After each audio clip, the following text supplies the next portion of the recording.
All right, today we're diving into one of the oldest, but honestly one of the most powerful tools in all of medicine, the physical chest exam. It seems so simple, right? But in the hands of a skilled doctor, it's an incredible diagnostic instrument.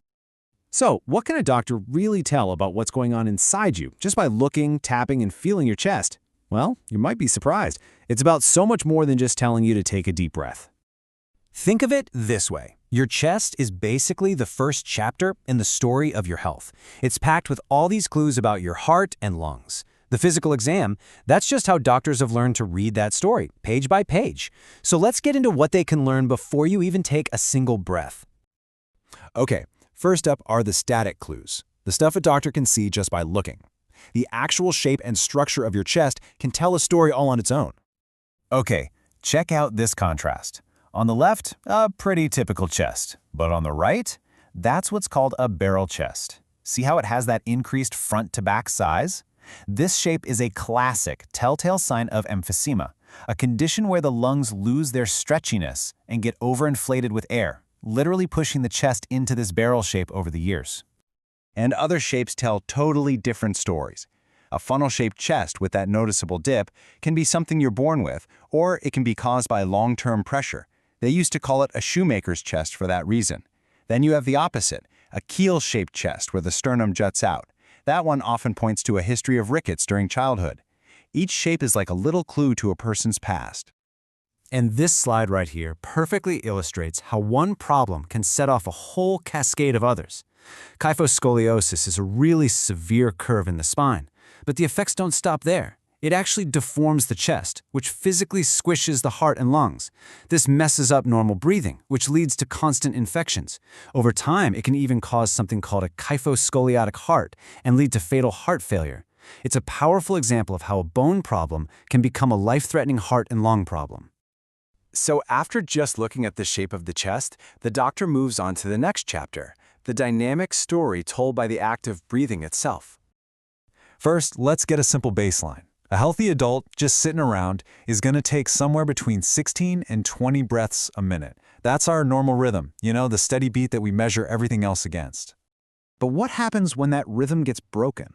Well, when the part of your brain that controls breathing is under major stress, we're talking from a brain injury or a stroke, breathing can get really, really weird. These strange rhythms are like giant red flags that something is seriously wrong at the body's main control center. Just look at this specific, really dramatic pattern. It's called Cheyne-Stokes breathing. It starts with this long, kind of terrifying pause where breathing just stops completely. Then it slowly starts up again with shallow breaths that build up like a crescendo, getting deeper and deeper before fading back down to shallow breaths, and then another long pause. This very distinct cycle is a huge warning sign for serious problems with blood flow in the brain. Okay, so from seeing to observing, now we move to feeling. This part of the exam is called palpation, and it's all about using the power of touch to figure out what's vibrating just under the skin.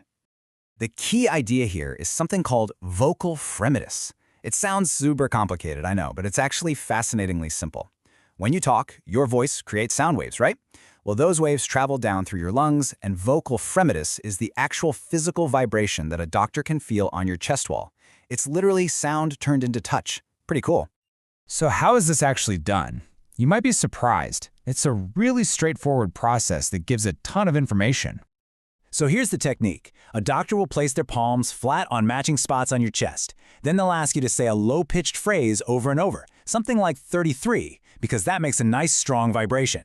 As you're speaking, they're feeling for the strength of that vibration and, crucially, comparing one side to the other. Any difference is a major clue. And here is where the diagnostic magic happens. Think about it. Sound travels way better through dense, solid stuff. So if the vibrations feel stronger on one side, it suggests there's something dense in the lung, maybe from pneumonia or even a tumor. On the flip side, if the vibrations are weak or you can't feel them at all, it means something is muffling the sound, like a layer of fluid or a pocket of air from a collapsed lung. And finally, we get to percussion. This is basically a form of low-tech sonar. By tapping on the chest, a doctor can listen to the echo and pretty much map out the landscape of the lungs underneath.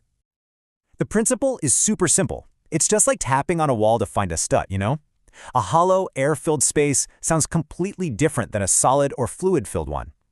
By listening really carefully to these sounds, a doctor can figure out the physical state of the lung tissue right below their fingertips.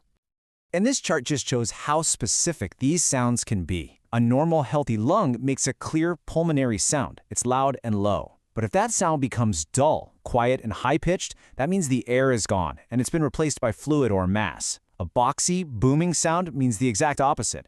Way too much air, like an emphysema. And that loud, drum-like tympanic sound, that points to a big, air-filled cavity, maybe from an abscess. Each sound is a totally distinct signal. So the real key takeaway here is that none of these steps works on its own. It's the combination of everything. The visual clues from the chest shape, the story told by your breathing rhythm, the vibrations felt through the chest, and the sounds from tapping. They all come together, building layer upon layer of information to create this incredibly detailed picture of what's going on inside you. Which brings us to one last thought. In our world of amazing high-tech imaging, MRIs and CT scans that can see inside us with unbelievable detail, what's the lasting power of these simple, hands-on techniques? Well, maybe it's in their ability to translate the language of the body into a story that starts not with a machine, but with simple human observation.